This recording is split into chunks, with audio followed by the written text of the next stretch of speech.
இப்படி சொன்னாள். உடனே ஹனுமார் நீங்க எனக்கு ஒரு உதவி பண்ணணும் நமஸ்காரம் பண்ணி என்ன உங்களை இத்தனை நாளா அதட்டிக்கிட்டு இருந்ததே 12 மாசமா கழியை தூக்கிக்கிண்டு இந்த ராட்சசிகள் ஒரு 10,000-20,000 ராட்சசி நிற்கிறது. கண் போனது, காது போனது, மூக்கு போனது, இல்லையே காட்சி மேக்க கர்ணாஞ்சான்னு பரிகாசமா சொன்னாரே வால்மீகி. ஒத்த காது, ஒத்த கண்ணு, ஒத்த கால், கால் இல்லாது வரை, காது இல்லாது வரை, தலையில மூக்கு, அப்படி எல்லாம் விகாரமான ராட்சசிகள். இது எல்லாத்தையும் காலாலையும் இடது கையாலையும் முழங்காலாலையும் கத்திரிக்காய் சட்னி மாதிரி அப்படி ஒரு தடவை விழுந்து பிறண்டு எல்லாத்தையும் நெசுக்கி தள்ளி வதம் பண்ணிட்டு போட போறேன். அதுக்கு நீங்க கொஞ்சம் உத்தரவு கொடுக்கணும் நாளாம். உடனே தேவி தொடப்படாதுன்னு விட்டாளாம். ஏன் நாள் அவள்லாம் சுயமா என்கிட்ட தேசத்தை அடைஞ்சவாளா?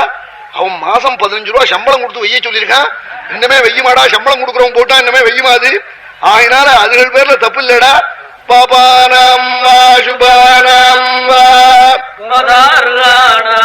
பங்கமா காரியம் கருணமாரியேன ஹனுமார் காட்டார். சம்பளம் கொடுத்தா கூட வெய்யற வேலையை ஒப்புத்துக்கலாமா நாள்? அது வேலை இது என்ன பண்ணும் நாள்? அவன் நீ கூட 15 ரூபா இன்னும் ஆற வேணுமோ வெய்யறான். அவன் அந்த பயில வெய்யவன் எதிர்த்து. ஆகையினால அவ பேர்ல தப்பு இல்ல.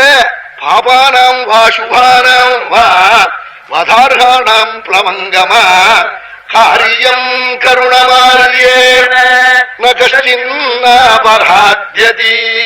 மகான்களா இருக்கிறவாள் அவன் பாபியா இருக்கட்டும் புண்ணியசாலியா இருக்கட்டும், அவன் ஏதாவது தப்பு பண்ணிவிட்டாக்க அவன் ரட்சிப்பதுதான் மகான்களுடைய மனதிற்கு, உயர்ந்த மனதிற்கு அது அழகது. காரியம் கருண ஆரியேனாள். நல்ல சம்ஸ்கிருதமான மனதுள்ளவர்கள் இருக்காளே, அவர்கள் அவனை நிகிரகம் பண்ண சொல்ல மாட்டாள். கருணை பண்ண வேண்டியதான் ரொம்ப அவசியம். நாளாம் சீதை அவளை தொடப்படாது சொல்லிவிட்டாள். எல்லாம் கையை கீழே போட்டுட்டு கையை அஞ்சலி பண்ணி நிற்கிறதுன்னு ராட்சசிகள்லாம். நம்ம இனிமே ராவணனுடைய ராஜ்யம் இல்லைன்னு சொன்ன உடனே எல்லாம் கண்ணால ஜலத்தை விட்டுக்கிட்டு கையை அஞ்சலி பண்ணி நிற்கிறது ராட்சசிகள்லாம்.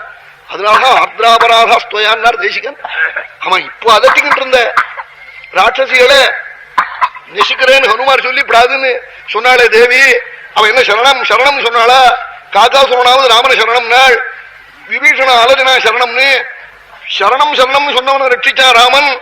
சரணம் சொல்லல, இடைஞ்ச பண்ணவாள ரட்சிச்சிருக்கா தேவி. தேவியினுடைய சரணாகதி உசத்தியா, பிரபு சரணாகதனுடைய சரணாகத வாத்சல்யம், பிரபுனுடைய சரணாகத வாத்சல்யம் உசத்தியான்னு கேட்டார் தேசியம். அப்படி தேவி அம்மாக்கு தனி அன்புதான் குழந்தைகிட்ட.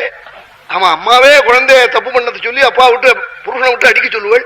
வீட்டுல வராதேன்னு விரட்டி விடுவான். அவன் ஆபீஸுக்கு போனதுக்கு அப்புறம் வாசல்ல பேசஞ்சு சாத்தை கொடுத்து போய் எங்கேயாவது சாப்பிடறான் பிள்ளை. அவன் அவனை பட்டி போட்டு விட மாட்டாள் தாயார். அது மாதாவுடைய கருணை தனிதான்.